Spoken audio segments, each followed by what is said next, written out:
નમસ્કાર મિત્રો, ડિજિટલ કી શ્રીમદ ભગવદ્ ગીતા શ્રેણીમાં આપનું સ્વાગત છે। ગઈકાલે આપણે 21મા શ્લોકમાં જોયું કે અર્જુને ભગવાન શ્રી કૃષ્ણને વિનંતી કરી કે તેમનો રથ બંને સેનાઓની વચ્ચે લઈ જઈને ઊભો રાખે। અર્જુન યુદ્ધ શરૂ કરતા પહેલા વિરોધી પક્ષના યોદ્ધાઓને બરાબર જોવા માંગતો હતો। આજે આપણે જોઈશું અધ્યાય 1 શ્લોક 22, જેમાં અર્જુન રથને વચ્ચે લઈ જવાનો પોતાનો ઉદ્દેશ્ય વધુ સ્પષ્ટ કરે છે। 1 સંપૂર્ણ સંસ્કૃત શ્લોક।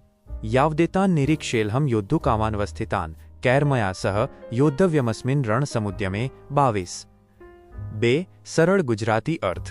અર્જુને કહ્યું, જ્યાં સુધી હું યુદ્ધની ઈચ્છાથી અહીં ઊભેલા આ યોદ્ધાઓને બરાબર જોઈ ન લઉં અને આ યુદ્ધના ઉદ્યમમાં મારે કોની સાથે લડવાનું છે તે જાણી ન લઉં, ત્યાં સુધી રથને ઊભો રાખો। 3 અને 4 પ્રશ્નો અને તેના ઉત્તરો। 1 અર્જુન કોને જોવા માંગતો હતો? જવાબ, યુદ્ધની ઈચ્છાથી રણમેદાનમાં એકત્ર થયેલા યોદ્ધાઓને।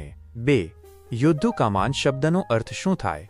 જવાબ, જેમના મનમાં યુદ્ધ કરવાની તીવ્ર ઈચ્છા છે તેવા લોકો। 3 અર્જુન શું જાણવા માંગતો હતો?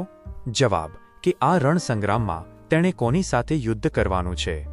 4 રણસમુદ્યમે એટલે શું? જવાબ, યુદ્ધનો મોટો ઉદ્યમ અથવા મહાસંગ્રામ। 5 અર્જુન કઈ સ્થિતિમાં આ શ્લોક બોલી રહ્યો છે? જવાબ, તે એક કુશળ યોદ્ધાની જેમ રણનીતિ ઘડવા માટે પરિસ્થિતિનું અવલોકન કરી રહ્યો છે। 6 આ શ્લોકમાં અર્જુનનો કેવો ભાવ દેખાય છે?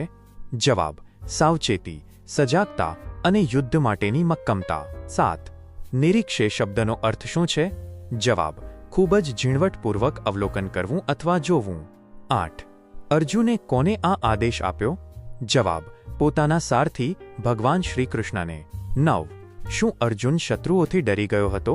જવાબ, ના, તે માત્ર પોતાની સામેના પડકારોને માપવા માંગતો હતો। 10 આ શ્લોક ગીતાના કયા અધ્યાયનો છે? જવાબ, પ્રથમ અધ્યાય અર્જુન વિષાદ યોગ। 5 જીવનનો ઉદ્દેશ, પડકારોનું પૂર્વાવલોકન અને માનસિક સજ્જતા। આ શ્લોક દ્વારા આપણને માનવ જીવનના સંઘર્ષો માટે એક ખૂબ જ ઊંડો અને વિસ્તૃત સંદેશ મળે છે। પડકારને માપવાની કળા। અર્જુન એક અનુભવી યોદ્ધા હતો, છતાં તેણે સીધું યુદ્ધ શરૂ કરવાને બદલે શત્રુ પક્ષને જોવાનું પસંદ કર્યું। જીવનમાં પણ જ્યારે આપણી સામે કોઈ મુશ્કેલી કે નવો પ્રોજેક્ટ આવે ત્યારે ઉતાવળમાં નિર્ણય લેવાને બદલે આપણે એ જોવું જોઈએ કે આપણી સામે કેવા પડકારો છે। જે વ્યક્તિ પોતાના શત્રુ, પછી તે બહારના હોય કે અંદરના વિકારો હોય ને બરાબર ઓળખી લે છે, તેની જીતવાની શક્યતા અનેક ગણી વધી જાય છે। અજ્ઞાનતામાં લડવા કરતાં જાણી વિચારીને લડવું એ જ બુદ્ધિમાની છે। સમયનું મૂલ્ય અને આત્મનિરીક્ષણ। અર્જુને કહ્યું, જ્યાં સુધી હું જોઈ ન લઉં। આ એક પ્રકારનું થોભવું પોઝ છે। જીવનની દોડધામમાં આપણે ઘણીવાર એટલા વ્યસ્ત થઈ જઈએ છીએ કે આપણે શું કરી રહ્યા છીએ અને કોની સાથે લડી રહ્યા છીએ એ જ ભૂલી જઈએ છીએ। કોઈ પણ મોટા કાર્યમાં ઉતરતા પહેલા થોડો સમય કાઢીને નિરીક્ષણ કરવું જોઈએ। શું આપણે યોગ્ય દિશામાં છીએ? શું આપણી તૈયારી પૂરતી છે? આ આત્મનિરીક્ષણ જ આપણને ભવિષ્યની ભૂલોથી બચાવે છે। પરિસ્થિતિ પર નિયંત્રણ। રથને વચ્ચે ઊભો રાખવાની વિનંતી એ દર્શાવે છે કે અર્જુન પરિસ્થિતિને પોતાના કાબૂમાં લેવા માંગે છે। તે માત્ર પ્રવાહમાં વહેવા નથી માંગતો, પણ પ્રવાહને સમજવા માંગે છે।